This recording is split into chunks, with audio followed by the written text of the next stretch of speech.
الحمدللہ والصلاة والسلام علی رسول اللہ وعلی آلہ وصحبہ ومن والہ۔ محترم بھائیوں اور بہنوں، السلام علیکم ورحمۃ اللہ وبرکاتہ۔ سب سے پہلے ہم اپنا نیک جذبہ آپ تک پہنچانا چاہیں گے کہ ہم کو آپ سب سے اللہ کے لیے محبت ہے، اور اس محبت کے طفیل ہم اللہ تعالیٰ سے دعا بھی کرتے ہیں کہ اللہ تعالیٰ ہم سب کے مسائل حل فرمائے، ہماری پریشانیاں دور کرے، اور ہم سب کو کل قیامت کے دن اپنے عرش کا سایہ عطا فرمائے، جس دن اس کے سایہ کے علاوہ کوئی اور سایہ نہ ہوگا۔ پیارے بھائیوں، آج کا جو کلاس ہے بہت اہمیت رکھنے والا کلاس ہے، اس لیے ہماری باتوں پہ ذرا دھیان دیں گے اور ان باتوں کو اپنے ذہن میں بیٹھانے کی کوشش کریں گے۔ ہجری کیلنڈر، اس کی نسبت اللہ کے نبی صلی اللہ علیہ وسلم کی ہجرت کی طرف ہے۔ اللہ کے نبی صلی اللہ علیہ وسلم کی زندگی کو ہم دو حصوں میں تقسیم کر سکتے ہیں۔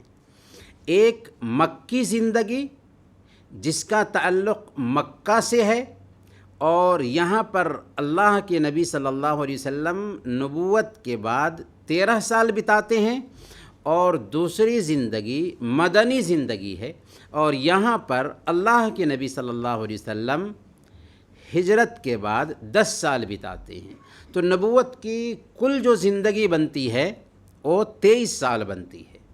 اللہ کے نبی صلی اللہ علیہ وسلم کی جو ہجرت ہوئی تھی مکہ سے مدینہ کی طرف، اسی ہجرت کی طرف نسبت کر کے ہمارا کیلنڈر چلتا ہے، کیونکہ اسلامی ہجری سال اینڈ ہوتا ہے ذی الحجہ کے مہینے پر، اور اس کی شروعات ہوتی ہے محرم کے مہینے سے۔ اور ہم نے آپ کو بتا دیا کہ ہجری کیلنڈر نسبت رکھتا ہے اللہ کے نبی صلی اللہ علیہ وسلم کی ہجرت سے۔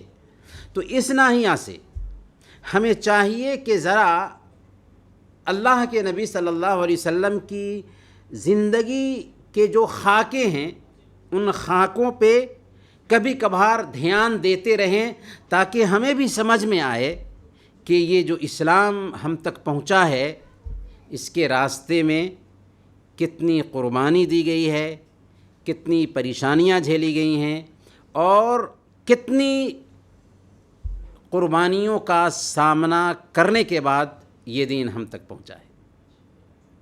پیارے بھائیوں، اللہ کے نبی صلی اللہ علیہ وسلم مکہ کی دھرتی پر قریش کے خاندان میں 9 ربیع الاول مطابق 12 اپریل 571 عیسوی میں صبح کے وقت پیدا ہوئے۔ پیدا ہونے سے 6 مہینہ پہلے ہی والد اس دنیا سے گزر چکے تھے۔ جب 6 سال کے ہوئے تو ماں بھی گزر گئی، 8 سال کے ہوئے تو دادا بھی گزر گئے۔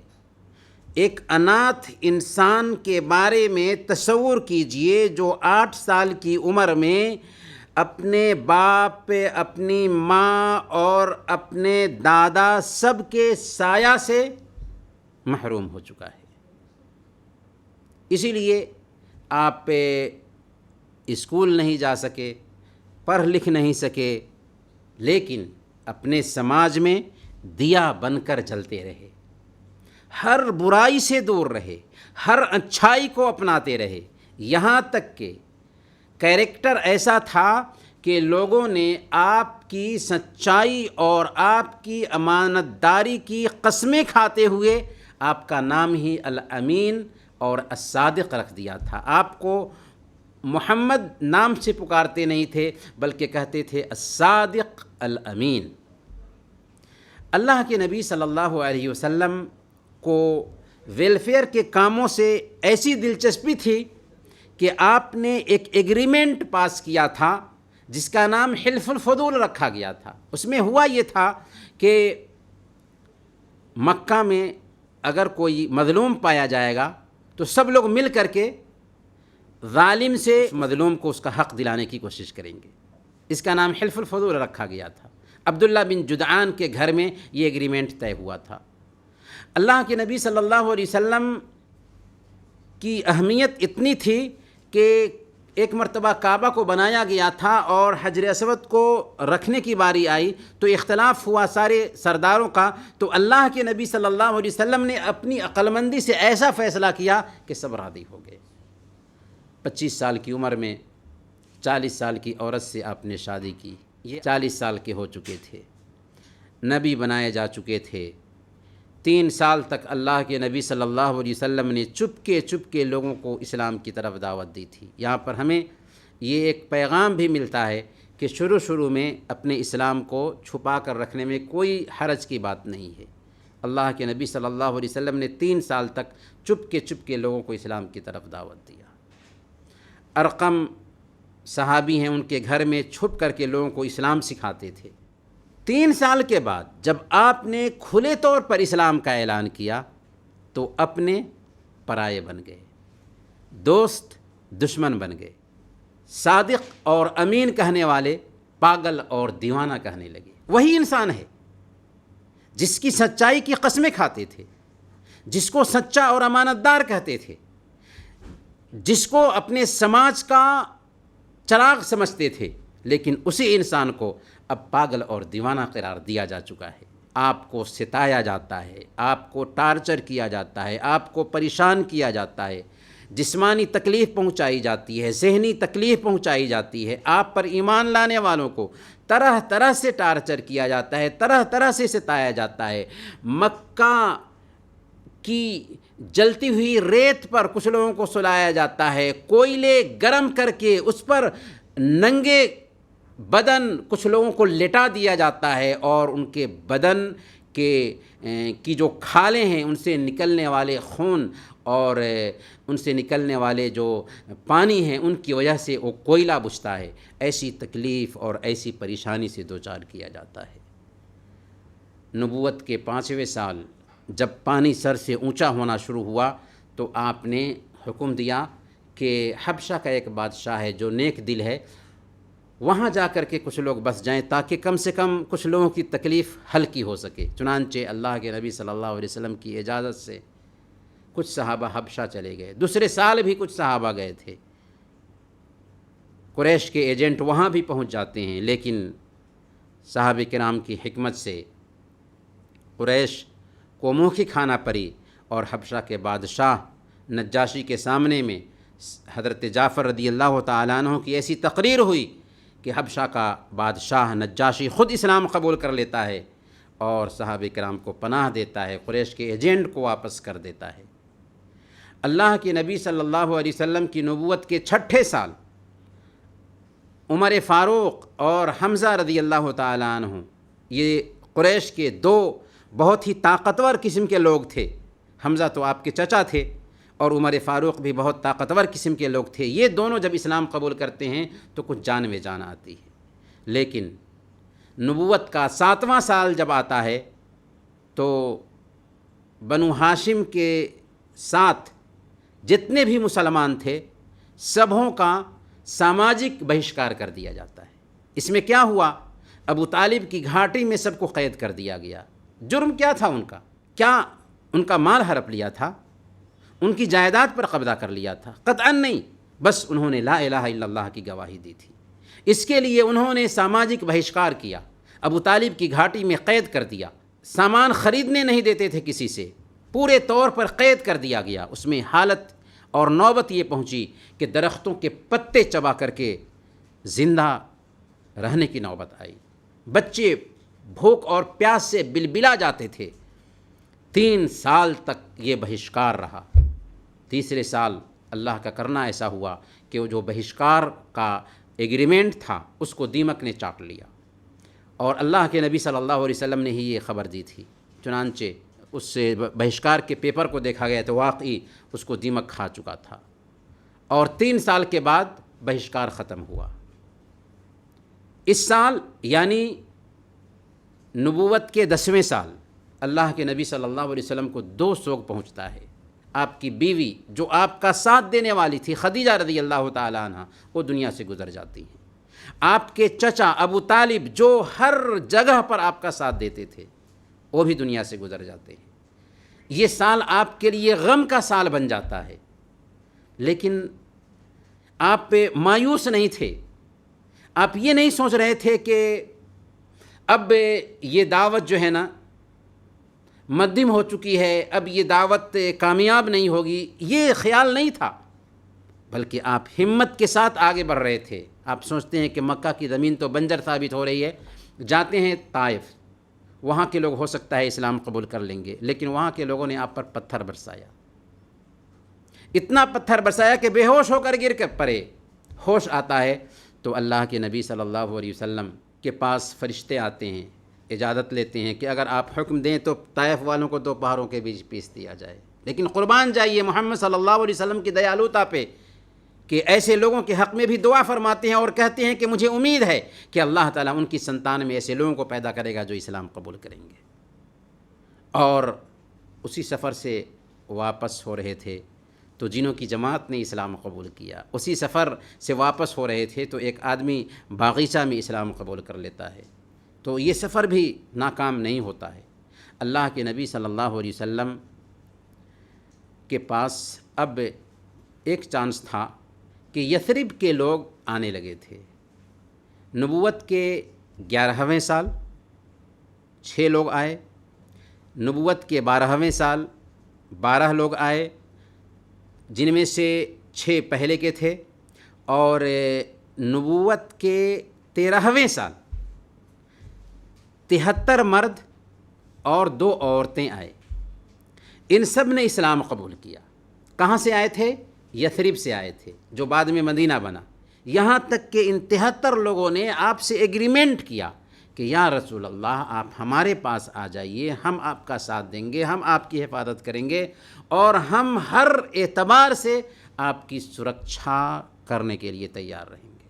اللہ کے نبی صلی اللہ علیہ وسلم صحابہ کو سب سے پہلے اجازت دے دیتے ہیں کہ یثرب چلے جاؤ، اور پھر اللہ کے نبی صلی اللہ علیہ وسلم ہجرت کا ارادہ کرتے ہیں۔ قریش کو پتہ چل گیا، ابو جہل کی نگرانی میں ایک میٹنگ رکھی گئی، اس میں پاس یہ ہوا کہ ہر قبیلہ سے ایک نوجوان کو چنا جائے، اس کو ننگی تلوار دی جائے، اور رات میں محمد کے گھر کو گھیر کر کے صبح میں جب محمد نکلے تو ان کے اوپر ایک مرتبہ وار کر دیا جائے۔ پورے طور پر محمد صلی اللہ علیہ وسلم دنیا سے گزر جائیں گے، لیکن اللہ رب العالمین اس دین کی حفاظت کرنے والا تھا۔ اللہ رب العالمین اپنے نبی کی حفاظت کرنے کی گارنٹی لے چکا ہے، اور ایمان والوں کی حفاظت کی گارنٹی لے چکا ہے۔ اس لیے اللہ رب العالمین نے اپنے نبی کو وحی کے ذریعہ خبر کیا کہ ایسی پلاننگ ہو چکی ہے، آپ کے گھر کی گھیرا بندی ہونے والی ہے۔ آپ دوپہر میں ابو بکر کے پاس گئے، ابو بکر رضی اللہ تعالیٰ عنہ کو ساری تدبیر بتا دی، اور پوری تیاری پہلے سے چل رہی تھی۔ ادھر گھر کی گھیرا بندی ہو چکی ہے۔ اللہ کے نبی صلی اللہ علیہ وسلم علی رضی اللہ تعالیٰ عنہ کو اپنے گھر میں اپنے بستر پر سلا دیتے ہیں، اور تاکید کرتے ہیں کہ علی، مکہ والوں کی یہ امانتیں ہیں، ان امانتوں کو ان تک پہنچا دینا۔ آپ سوچیں، اب غور کریں، یہ مکہ والے جو آپ کی جان کے پیچھے پڑے ہوئے ہیں، اور آپ انہی کی امانتوں کو واپس کرنے کے لیے فکر مند ہیں۔ علی رضی اللہ تعالیٰ عنہ کو صلح دیتے ہیں، اور آپ وہاں سے نکل جاتے ہیں۔ ہجرت کا جو سفر ہے بہت ہی کربناک سفر ہے، تکلیف دہ سفر ہے، پریشانی سے بھرا ہوا سفر ہے، لیکن اس سفر میں ہم سب کو کیا سبق ملتا ہے، مختصر طریقے سے ہم اس سبق کو جاننے کی کوشش کریں گے۔ سب سے پہلا سبق ہمیں یہ ملتا ہے کہ صبر اور وشواس ہو، یقین ہو، تو اللہ تعالیٰ کی مدد آتی ہے، اور اللہ تعالیٰ ہمیں غلبہ عطا فرماتا ہے۔ کبھی بھی اسلام پر اگر آپ چل رہے ہیں، دین کو اپنائے ہوئے ہیں، اللہ اور اس کے رسول کے طریقے کے مطابق زندگی گزار رہے ہیں، اور آپ کی زندگی میں پریشانی آتی ہے، آپ کی زندگی میں مصیبت آتی ہے، آپ کی زندگی میں سنکٹ آتا ہے، تو پریشان نہیں ہونا چاہیے۔ یہ سمجھنا چاہیے کہ یہ پریشانی وقتی ہے، یہ پریشانی دور ہونے والی ہے، یہ پریشانی جانے والی ہے۔ اللہ کے نبی صلی اللہ علیہ وسلم جو انسانیت میں سب سے افضل انسان ہیں، اور آپ کے صحابہ انبیاء کے بعد سب سے افضل لوگ ہیں، کیسے کیسے ان کو ستایا نہیں جاتا ہے، کیسے کیسے ان کو پریشان نہیں کیا جاتا ہے۔ اگر ہم اسلام کے نام پر کچھ ستائے جاتے ہیں تو ہماری یہ پریشانی معمولی ہے، آج بھی یہ پریشانی معمولی ہے۔ ان صحابہ کرام کی پریشانیوں کو دیکھیں گے تو ہماری پریشانی کچھ بھی اہمیت نہیں رکھتی، لیکن یہاں پر ہمیں یہ سبق یہ ملتا ہے کہ اگر ہم دین پر جمے رہیں گے، دین پر ہر طرح کی پریشانیوں کے ہوتے ہوئے ٹھوس رہیں گے تو اللہ تعالی ہماری مدد فرمائے گا۔ اللہ فرماتا ہے انا لننصر رسولنا والذین آمنوا فی الحیات الدنیا ویوم یقوم الاشہاد، کہ ہم اپنے رسولوں کی اور ایمان والوں کی دنیا کی زندگی میں مدد فرماتے ہیں، اور کل قیامت کے دن جب گواہ حاضر ہوں گے تو اس دن تو مدد ہوگی ہی۔ تو اللہ تعالیٰ اپنے رسول کی مدد فرماتا ہے، اپنے رسول پر ایمان لانے والوں کی مدد فرماتا ہے، یہ اللہ کی گارنٹی ہے، اللہ کا وعدہ ہے۔ یہ سبق ہمیں محمد صلی اللہ علیہ وسلم کی ہجرت سے سب سے پہلے ملتا ہے۔ چنانچہ اللہ نے مدد فرمائی، 13 سال تک پریشان کیا گیا، ٹارچر کیا گیا، اور مدینہ پہنچنے کے بعد ہر سال تک جنگیں کی گئی یا نہیں کی گئی؟ ہر سال تک جنگیں کی گئی۔ یہ پلاننگ کی گئی کہ کیسے بھی مسلمانوں کو مٹا دیا جائے، ختم کر دیا جائے، تباہ کر دیا جائے۔ لیکن محمد صلی اللہ علیہ وسلم ہجرت کے 8ویں سال جب مکہ پر فتح پا لیتے ہیں، مکہ پر وجے پا لیتے ہیں، اور مکہ پر وجے پانے کے بعد اپنے جانی دشمنوں کی عام معافی کی گھوشنا کرتے ہیں، تو پھر وہی مجرم جو دنیا کے ہر قانون کے مطابق سزا کے مستحق تھے، ان کو سمجھ میں آ جاتا ہے کہ محمد صلی اللہ علیہ وسلم ہمارے ہی شبھ چنتک تھے، اس لیے سب کے سب اللہ کے نبی صلی اللہ علیہ وسلم کے پیغام کو قبول کر لیتے ہیں، اور اسی پیغام کو لے کر دنیا کے کونے کونے میں پہنچ جاتے ہیں۔ یہاں تک کہ صرف 2 سال کے اندر جب اللہ کے نبی صلی اللہ علیہ وسلم حجۃ الوداع کے لیے جاتے ہیں تو اس میں آپ کے ساتھ آپ کے ماننے والوں کی تعداد کتنی تھی؟ 1,44,000۔ اتنی بڑی تعداد کہاں سے آ گئی؟ کیا تلوار کا مسئلہ تھا؟ نہیں، بلکہ ان کو سچائی معلوم ہو گئی تھی، آپ کا کیریکٹر تھا، آپ کا اخلاق تھا۔ تو میرے بھائیوں، اسلام کے راستے میں اگر پریشانی آتی ہے تو اللہ کے نبی صلی اللہ علیہ وسلم کی ہجرت سے ہمیں یہ سمجھ میں آتا ہے کہ اسے برداشت کرنا چاہیے، کیونکہ اس پریشانی کے ساتھ ہی آسانی بھی ہے، کیونکہ اللہ فرماتا ہے ان مع العسر یسرا، ہر تنگی کے بعد آسانی نہیں بلکہ ہر تنگی کے ساتھ آسانی ہوتی ہے۔ اللہ کے نبی صلی اللہ علیہ وسلم کی ہجرت سے دوسرا سبق ہمیں یہ ملتا ہے کہ ایک مسلمان کی زندگی میں دین پر جمے رہنا ہر چیز پر مقدم ہے، یعنی ایک مسلمان کی زندگی میں دین ہر چیز سے آگے ہے۔ دنیا ہو، جان ہو، مال ہو، اولاد ہو، وطن ہو، سب قربان ہو جائے گا، لیکن دین کو قربان نہیں کر سکتے۔ اللہ کے نبی صلی اللہ علیہ وسلم جب مکہ سے نکلنے پر مجبور کیے گئے تھے تو مکہ سے آپ کو بہت محبت تھی، ہر انسان کو اپنے وطن سے محبت ہوتی، لیکن صحابہ کرام نے اپنے وطن سے محبت ہونے کے باوجود اپنے مال کو چھوڑا تھا، اپنی اولاد کو چھوڑا تھا، اپنی فیملی کو چھوڑا تھا۔ اللہ کے نبی صلی اللہ علیہ وسلم نے بھی اپنی فیملی کو چھوڑا تھا اور سب کچھ چھوڑ کر کے مدینہ چلے گئے تھے۔ اللہ کے نبی صلی اللہ علیہ وسلم جب نکل رہے تھے مکہ سے، تو آپ نے مکہ کی طرف اشارہ کرتے ہوئے کہا تھا ما اطیبک من بلد واحبک الی، کہ اے سرزمین مکہ تو کتنی پوتر دھرتی ہے، کتنی پاکیزہ زمین ہے، اور میری نظر میں سب سے زیادہ پسندیدہ ہے۔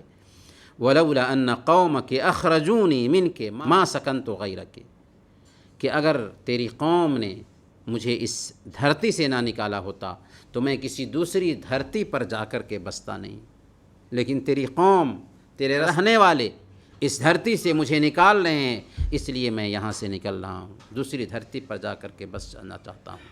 تو یہاں پر اللہ کے نبی صلی اللہ علیہ وسلم کی زندگی سے ہمیں یہ سبق ملتا ہے کہ دین کو ہم قربان نہیں کر سکتے۔ جان جا سکتی ہے، مال جا سکتا ہے، اولاد جا سکتی ہے، بیوی جا سکتی ہے، وطن جا سکتا ہے، ہر طرح کی قربانی دے سکتے ہیں، لیکن ہمارا دین قربان نہیں ہو سکتا، دین سے سمجھوتا نہیں ہو سکتا۔ اور جب ہم دین کی حفاظت کرتے ہیں تو اللہ تعالی ہمیں دنیا بھی دیتا ہے۔ اللہ فرماتا ہے، اللہ نے گارنٹی لے رکھی ہے، وَمَن يَتَّقِ اللَّهَ يَجْعَل لَّهُ مَخْرَجًا وَيَرْزُقْهُ مِنْ حَيْثُ لَا يَحْتَسِبُ، جو اللہ سے ڈرتا ہے اللہ اس کے لیے نکلنے کا راستہ پیدا فرما دیتا ہے، اور ایسے راستے سے اس کو روزی دیتا ہے، ایسے راستے سے اس کو کھلاتا پلاتا ہے جس کا اسے گمان بھی نہیں ہوتا۔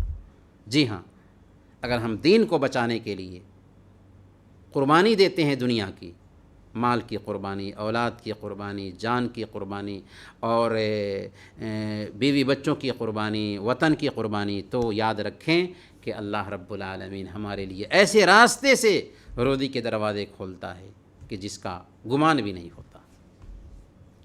اللہ کے نبی صلی اللہ علیہ وسلم کی ہجرت سے ایک تیسرا سبق یہ ملتا ہے کہ مومن کا تعلق اللہ سے کتنا بھی مضبوط کیوں نہ ہو، لیکن وہ اسباب اختیار کرنے سے نہیں چکتا، اللہ پر اعتماد کرنے کے ساتھ ساتھ بچاؤ کے اسباب اختیار کرتا ہے، بچاؤ کے سادھن اختیار کرتا ہے۔ یعنی مومن کا مطلب یہ نہیں ہوا، مسلمان کا مطلب یہ نہیں ہوا کہ اللہ ہم کو بچا لے گا اور بس ہاتھ باندھ کر کے بیٹھ جاؤ، نہیں،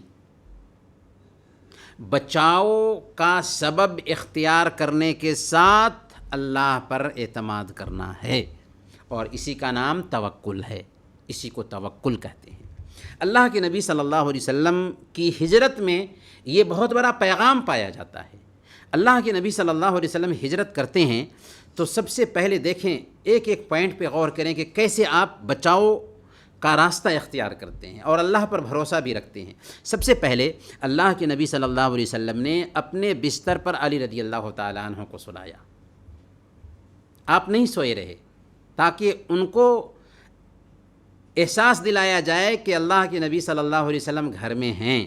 دوسرے نمبر پر آپ نے اپنے لیے قابل اعتماد ایک ساتھی کا چوائس کیا، جو آپ کے سب سے قریبی انسان ابو بکر ثابت ہوئے۔ آپ نے 2 تیز رفتار سواری کا انتظام کیا اور باضابطہ اس کو تیار کیا پہلے ہی سے۔ آپ نے راستے کے ماہر ایک غیر مسلم کا چوائس کیا جس کا نام عبداللہ بن اریقط تھا، تاکہ وہ راستہ بتائے، وہ راستے کا ماہر تھا۔ آپ نے زیادہ سفر کا انتظام کیا، یعنی سفر میں جو اخراجات ہو سکتے ہیں، خرچہ ہو سکتا ہے، پہلے ہی اس کا پورا انتظام کر کے رکھ لیا تھا، اور آپ نے اس سفر کو راز میں رکھا تھا، چھپا کر رکھا تھا، چند ہی لوگوں سے یہ بات شیئر کی تھی تاکہ یہ بات عام نہ ہو سکے۔ اور آپ نے جب وہاں سے نکلے تھے تو یمن کا راستہ اختیار کیا تھا جو جنوب میں ہے، اور مدینہ شمال میں ہے، بالکل اپوزٹ کا راستہ اختیار کیا تھا تاکہ لوگوں کو دھوکہ میں رکھا جا سکے کہ آپ مدینہ کی طرف نہیں جا رہے ہیں، کیونکہ لوگ تو عام طور پر یہی سمجھ رہے تھے کہ مدینہ کا سفر ہو رہا تھا، تو بالکل الٹا راستہ اختیار کیا تھا تاکہ ان کو دھوکہ میں رکھا جا سکے۔ اور اسی طریقے سے اللہ کے نبی صلی اللہ علیہ وسلم مدینہ کے راستے پر جانے سے پہلے 3 دن تک غار ثور میں پناہ لیتے ہیں، چھپے رہتے ہیں۔ یہ سارے بچاؤ کے اسباب تھے، اس کے باوجود بھی ہم دیکھتے ہیں کہ اللہ کے نبی صلی اللہ علیہ وسلم جب غار ثور میں ٹھہرے ہوئے تھے اور آپ جب وہاں سے نکل گئے اور آپ کے گھر کی گھیرا بندی ہو چکی تھی، جب دن نکل گیا اور اللہ کے نبی صلی اللہ علیہ وسلم گھر سے نہیں نکلے اور وہ ننگی تلواریں لیے ہوئے انتظار میں تھے، گھر میں داخل ہوئے کہ دیکھا محمد صلی اللہ علیہ وسلم نہیں ہیں، تو اب ان کے پیر سے زمین کھسکنے لگی۔ اب انہوں نے کیا کیا؟ پارلیمنٹ سے یہ فیصلہ کیا کہ جو کوئی ابو بکر یا محمد کا سر لائے گا اسے 100 اونٹ انعام میں دیا جائے گا۔ یہ اونٹ معمولی انعام نہیں تھا، سب کے سب نکل گئے انعام کے لالچ میں، محمد صلی اللہ علیہ وسلم اور ابو بکر رضی اللہ تعالیٰ عنہ کی تلاش میں، یہاں تک کہ اس غار کے دہانے پر پہنچ گئے۔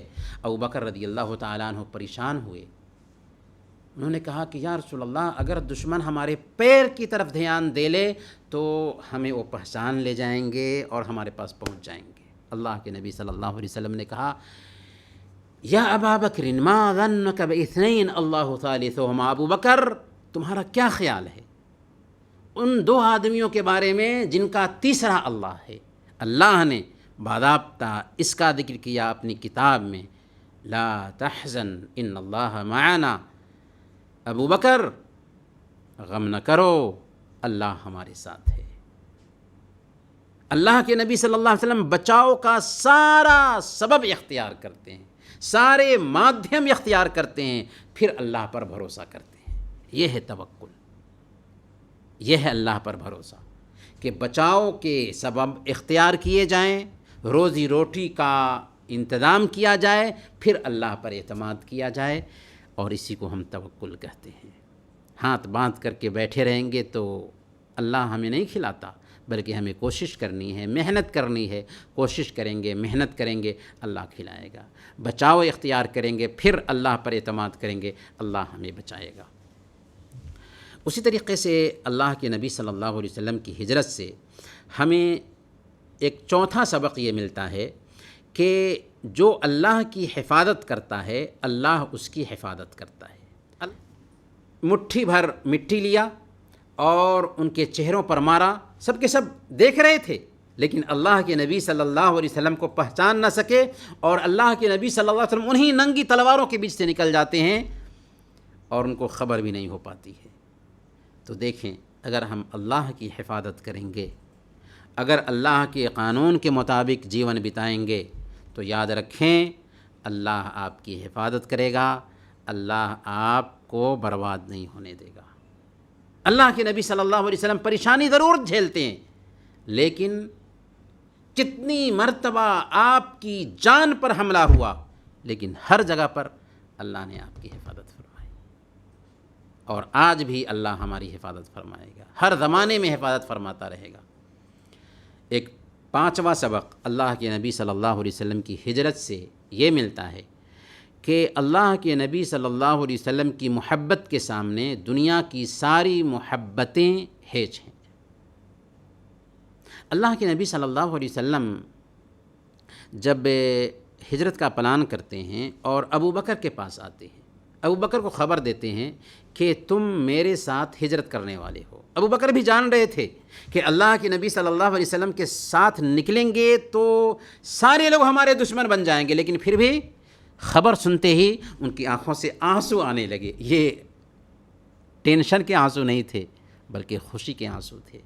عائشہ رضی اللہ تعالیٰ عنہ کہتی ہیں فرأیت ابا بکر یبکی وما کنت احسب ان احدا یبکی من الفرح، کہ میں نے دیکھا کہ ابو بکر جب یہ خوشخبری سنتے ہیں تو ان کی آنکھوں سے آنسو آنے لگتا ہے، میں اس سے پہلے نہیں سمجھتی تھی کہ کوئی آدمی خوشی سے بھی روتا ہوگا۔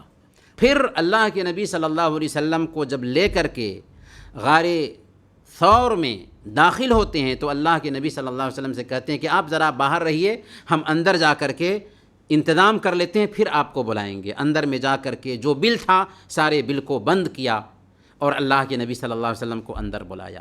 اندر آئے تو ایک بل باقی رہ گیا تھا، اس کو بند نہیں کر پائے تھے. اللہ کے نبی صلی اللہ علیہ وسلم اندر آ چکے تھے، اس لیے اس پر اپنا پیر ڈال دیا. اللہ کے نبی صلی اللہ علیہ وسلم کو موقع دیا کہ آپ آرام کریں. آپ آرام کیے یہاں تک کہ آپ کو نیند آ گئی.